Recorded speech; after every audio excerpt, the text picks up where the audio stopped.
നമസ്കാരം, എല്ലാവർക്കും സ്വാഗതം ഡെയിലി അപ്ഡേറ്റ്സിലേക്ക്. ഇന്ന് 2025 ഏപ്രിൽ മാസം 24 വ്യാഴാഴ്ച.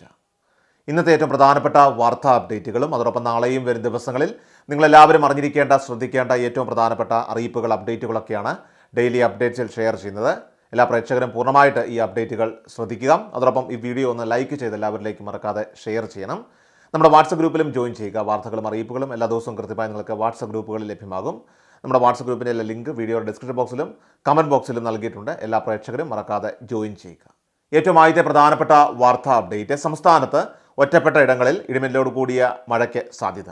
മണിക്കൂറിൽ 30 മുതൽ 40 കിലോമീറ്റർ വരെ വേഗതയിൽ ശക്തമായിട്ടുള്ള കാറ്റിനും സാധ്യതയുണ്ട്. നാളെ മുതൽ ശനിയാഴ്ച വരെ ഇടിമിന്നലോട് കൂടിയ മഴയ്ക്ക് സാധ്യതയുണ്ടെന്നും കേന്ദ്ര കാലാവസ്ഥാ വകുപ്പ് അറിയിച്ചു. അതേസമയം അടുത്ത മണിക്കൂറുകളിൽ ഇടുക്കി, പാലക്കാട് ജില്ലകളിൽ ഒറ്റപ്പെട്ടിടങ്ങളിൽ ഇടിമിന്നലോട് കൂടിയ ഇടത്തരം മഴയ്ക്കും മണിക്കൂറിൽ 40 കിലോമീറ്റർ വരെ വേഗതയിൽ ശക്തമായിട്ടുള്ള കാറ്റിനും സാധ്യതയുണ്ടെന്ന് കേന്ദ്ര കാലാവസ്ഥാ വകുപ്പ് മുന്നറിയിപ്പ് നൽകി. അടുത്ത പ്രധാനപ്പെട്ട വാർത്താ അപ്ഡേറ്റ്: പ്രധാനമന്ത്രി ആയുഷ്മാൻ ഭാരത് വയോവന്ദന കാർഡ് ആരോഗ്യ ഇൻഷുറൻസ് സ്കീമിലേക്കുള്ള രജിസ്ട്രേഷൻ ഇപ്പോൾ നടന്നുകൊണ്ടിരിക്കുകയാണ്. 70 വയസ്സ് കഴിയുന്ന എല്ലാവർക്കും തന്നെ ഇതിലേക്ക് രജിസ്റ്റർ ചെയ്യുന്നതിന് വേണ്ടിയിട്ടുള്ള ഒരു അവസരമാണ് ഇപ്പോൾ ഒരുക്കിയിരിക്കുന്നത്. നിങ്ങളുടെ അടുത്തുള്ള ഓൺലൈൻ സർവീസ് സെൻ്ററുകളിൽ ഇതിനുള്ള സംവിധാനങ്ങളൊക്കെ തന്നെ ക്രമീകരിച്ചിട്ടുണ്ട്. ഗുണഭോക്താവിൻ്റെ ആധാറാണ് ഇതിൻ്റെ ഏറ്റവും പ്രധാനപ്പെട്ട രേഖ. അതോടൊപ്പം തന്നെ ആധാറുമായിട്ട് ലിങ്ക് ചെയ്തിരിക്കുന്ന മൊബൈൽ നമ്പർ അത് ആക്റ്റീവ് ആയിരിക്കുന്നതിന് വേണ്ടിയിട്ട് ഉൾപ്പെടെയുള്ള കാര്യങ്ങൾ ശ്രദ്ധിക്കേണ്ടതാണ്. കാരണം OTP അധിഷ്ഠിതമായിട്ടുള്ള വിവിധ വേരിഫിക്കേഷനുകളും ഇതിൻ്റെ ഭാഗമായിട്ടുണ്ടാകും. അതോടൊപ്പം തന്നെ കാർഡ് ലഭ്യമാകുന്നവർക്ക് 5 ലക്ഷം രൂപയുടെ ചികിത്സാ ധനസഹായമാണ് സൗജന്യമായിട്ട് ലഭിക്കുന്നത്. ഇപ്പോൾ ഇതിൻ്റെ ചികിത്സാ ക്രമീകരണങ്ങൾ നമ്മുടെ സംസ്ഥാനത്ത് നിലവിൽ ആരംഭിച്ചിട്ടില്ല.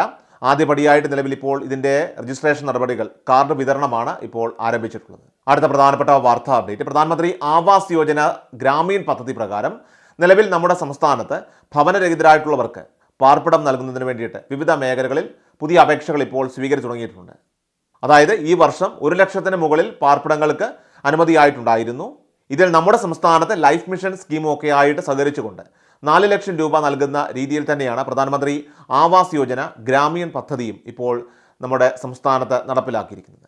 വിവിധ മേഖലകളിൽ ഇതിൻ്റെ അപേക്ഷാ ഫോമുകളൊക്കെ തന്നെ ലഭ്യമാണ്. നമ്മുടെ അടുത്തുള്ള തദ്ദേശ സ്ഥാപനങ്ങളിൽ നിന്നും ഇതുമായി ബന്ധപ്പെട്ടുള്ള നിർദ്ദേശങ്ങൾ, പ്രത്യേകിച്ചും വാട്സപ്പ് ഗ്രൂപ്പുകൾ വഴിയൊക്കെ തന്നെ ഇതുമായി ബന്ധപ്പെട്ടുള്ള അറിയിപ്പുകളൊക്കെ തന്നെ പലർക്കും ലഭിച്ചിട്ടുണ്ടാകും. പ്രത്യേകിച്ച് പഞ്ചായത്ത്, മുനിസിപ്പാലിറ്റി എന്നിവിടങ്ങളിൽ നിന്നും ഈ അറിയിപ്പ് ലഭിക്കുന്നവർ ബന്ധപ്പെട്ട രേഖകൾ സഹിതം കാര്യങ്ങളൊക്കെ സമർപ്പിക്കുന്നതിന് വേണ്ടിയിട്ട് ഈ നിമിഷം ശ്രദ്ധിക്കേണ്ടതാണ്. ലൈഫ് മിഷൻ ലിസ്റ്റിലൊക്കെ ഉൾപ്പെട്ടവർക്കും ആവാസ് യോജന സ്കീമിലേക്ക് അപേക്ഷകൾ സമർപ്പിക്കാനായിട്ട് സാധിക്കുന്നതായിരിക്കും. എല്ലാ മേഖലകളിലും അപേക്ഷകൾ നിലവിൽ നടക്കുന്നില്ല. തിരഞ്ഞെടുക്കപ്പെടുന്ന പഞ്ചായത്തുകൾ അല്ലെങ്കിൽ മുനിസിപ്പാലിറ്റികളൊക്കെ കേന്ദ്രീകരിച്ചൊക്കെയാണ് ഇത്തരത്തിൽ അപേക്ഷകൾ ഇപ്പോൾ സ്വീകരിക്കുന്നത്. അടുത്ത പ്രധാനപ്പെട്ട വാർത്താ അപ്ഡേറ്റ്: PM കിസാൻ സമ്മാൻ നിധിയുടെ 2000 രൂപ ആനുകൂല്യം ലഭിക്കുന്നവർ ശ്രദ്ധിക്കണം. ഈ 2000 രൂപ ആനുകൂല്യം വാങ്ങുന്നവരൊക്കെ തന്നെ ഇലക്ട്രോണിക് KYC എന്ന മസ്റ്ററിങ് പൂർത്തീകരിച്ചവരാണ്. ഇതിൽ ചിലർക്കാകട്ടെ KYC എന്ന് പറയുന്നത്, അതായത് പുനർ വെരിഫിക്കേഷൻ എന്ന രീതിയിലൊക്കെ തന്നെ ചില സന്ദേശങ്ങൾ കേന്ദ്ര സർക്കാരിൻ്റെ ഭാഗത്തുനിന്നും ഇപ്പോൾ എത്തിച്ചേർന്നിട്ടുണ്ട്. അല്ലെങ്കിൽ നിങ്ങളുടെ സ്റ്റാറ്റസ് ഒക്കെ പരിശോധിക്കുമ്പോഴായിരിക്കും പലർക്കും അത് കാണാൻ സാധിക്കുന്നത്.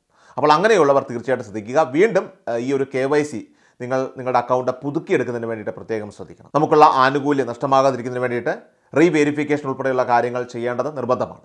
കേവലം വെറും 1-2 മിനിറ്റിലൊക്കെ തന്നെ തീർക്കാവുന്ന ഇത്തരം നടപടികൾ നമ്മുടെ സ്മാർട്ട് ഫോൺ വഴിയും ഒക്കെ തന്നെ ചെയ്യാൻ സാധിക്കുന്നതാണ്. അത് ആ രീതിയിൽ തന്നെ വിജയകരമായി പൂർത്തീകരിക്കുന്നതിന് വേണ്ടിയിട്ട് എല്ലാവരും ശ്രദ്ധിക്കേണ്ടതാണ്. ഇനി ഇലക്ട്രോണിക് KYC അത് നിങ്ങളുടെ സ്മാർട്ട് ഫോൺ വഴി ചെയ്യാൻ സാധിക്കുന്നില്ല എങ്കിൽ നിങ്ങളുടെ അടുത്തുള്ള കോമൺ സർവീസ് സെൻ്ററുകളിൽ ഇതിനുള്ള സംവിധാനങ്ങളൊക്കെ തന്നെ ക്രമീകരിച്ചിട്ടുണ്ട്. എല്ലാ ഗുണഭോക്താക്കളും ഇക്കാര്യങ്ങൾ കൃത്യമായി പരിശോധിക്കുക. അതോടൊപ്പം തന്നെ വിജയകരമായിട്ട് ഈ നടപടികൾ പൂർത്തീകരിക്കുക.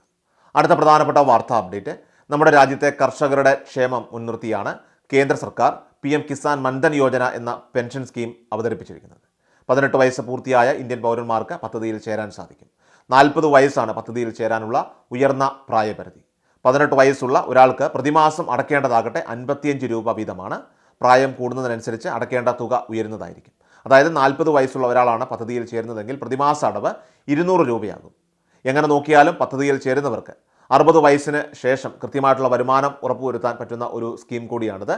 60 വയസ്സ് വരെ പ്രതിമാസം നിശ്ചിത തുക അടച്ചെങ്കിൽ മാത്രമായിരിക്കും നിങ്ങൾക്ക് പെൻഷന് അർഹതയുണ്ടാവുക. കേന്ദ്ര സംസ്ഥാന സർക്കാർ വകുപ്പുകളിൽ ജോലി ചെയ്യുന്നവർക്ക് പദ്ധതിയിൽ അംഗത്വം ലഭിക്കുകയില്ല. ചെറുകിട നാമമാത്ര കർഷകർക്ക് മാത്രമാണ് ഈ പെൻഷൻ സ്കീമിൽ ചേരാനായിട്ട് സാധിക്കുക. 2 ഹെക്ടറോ അതിൽ താഴെയോ കൃഷിഭൂമി സ്വന്തം പേരിലുണ്ടാകാൻ പാടുള്ളൂ. ആദായ നികുതി അടയ്ക്കുന്നവർക്കും പദ്ധതിയുടെ ഗുണഫലം ലഭിക്കുകയില്ല. ആധാർ കാർഡ്, അതോടൊപ്പം തന്നെ നമ്മുടെ വരുമാന സർട്ടിഫിക്കറ്റ്, നമ്മുടെ വയസ്സ് തെളിയിക്കുന്ന certificate, bank passbook, mobile number എന്നിവ പദ്ധതിയിൽ ചേരുന്ന സമയത്ത് സമർപ്പിക്കേണ്ടതായിട്ടുണ്ട്. പദ്ധതിയെ സംബന്ധിച്ചുള്ള കൂടുതൽ വിവരങ്ങൾ അറിയാനായിട്ട് നിങ്ങളുടെ അടുത്തുള്ള അക്ഷയ സെൻറ്ററുമായിട്ടോ കൃഷി ഓഫീസുമായിട്ടോ ബന്ധപ്പെടുക. ഏറ്റവും അവസാനമായിട്ട് സംസ്ഥാനത്തെ സ്വർണ്ണവില പരിശോധിച്ചാൽ സംസ്ഥാനത്ത് സ്വർണ്ണവില ഏപ്രിൽ 23 ചൊവ്വാഴ്ച കൂടിയത് അതേപടി ഏപ്രിൽ 23 ബുധനാഴ്ച കുറഞ്ഞിട്ടുണ്ട്. ഉയർന്ന വിലയിൽ ലാഭമെടുക്കൽ നടന്നതാണ് വില കുറയാനായിട്ട് കാരണമായി ഇപ്പോൾ ചൂണ്ടിക്കാട്ടുന്നത്. താരിഫ് റേറ്റിൽ ചെറിയ അയവുകളൊക്കെ വരുത്താനുള്ള ചർച്ചകൾ തുടരുന്നതും സ്വർണ്ണവില കുറയാനായിട്ട് കാരണമായിട്ടുണ്ട്. ഇരുവിഭാഗം സംഘടനകളും സ്വർണ്ണവില കുറച്ചു. 22 കാരറ്റ് സ്വർണ്ണത്തിന് ഗ്രാമിന് 275 രൂപയും പവന് 2200 രൂപയുമാണ് കുറഞ്ഞത്. ഗ്രാമിന് 9015 രൂപയിലും പവന് 72120 രൂപയിലുമാണ് വ്യാപാരം പുരോഗമിച്ചത്. ഡെയിലി അപ്ഡേറ്റ്സ് പൂർണ്ണമാവുകയാണ്. എല്ലാവരിലേക്കും അപ്ഡേറ്റ്സ് ഇപ്പോൾ തന്നെ ഷെയർ ചെയ്യുക. നമ്മുടെ വാട്സപ്പ് ഗ്രൂപ്പിൽ ജോയിൻ ചെയ്യുക. വാർത്തകളും അറിയിപ്പുകളും കൃത്യമായി നിങ്ങൾക്ക് വാട്സപ്പ് ഗ്രൂപ്പുകളിൽ ലഭ്യമാകും. നമ്മുടെ വാട്സപ്പ് ഗ്രൂപ്പുകളുടെ എല്ലാം ലിങ്ക് വീഡിയോയുടെ ഡിസ്ക്രിപ്ഷൻ ബോക്സിലും കമൻറ്റ് ബോക്സിലും നൽകിയിട്ടുണ്ട്. എല്ലാ പ്രേക്ഷകരും വാട്സപ്പ് ഗ്രൂപ്പുകളിൽ ജോയിൻ ചെയ്യുക. വാർത്ത എല്ലാവരിലേക്കും മറക്കാതെ ഷെയർ ചെയ്യുക. വീണ്ടും ഡെയിലി അപ്ഡേറ്റ്സുമായിട്ട് നമുക്ക് നാളെ കാണാം. കൃഷൽ മീഡിയ എല്ലാ ദിവസവും വാർത്തകളും അറിയിപ്പുകളും ലഭിക്കുന്നതിനായി ചാനൽ സബ്സ്ക്രൈബ് ചെയ്യുക. വീഡിയോയുടെ നോട്ടിഫിക്കേഷൻ ഉടൻ ലഭിക്കുന്നതിനായി ബെൽ ഐക്കൺ അമർത്തുക.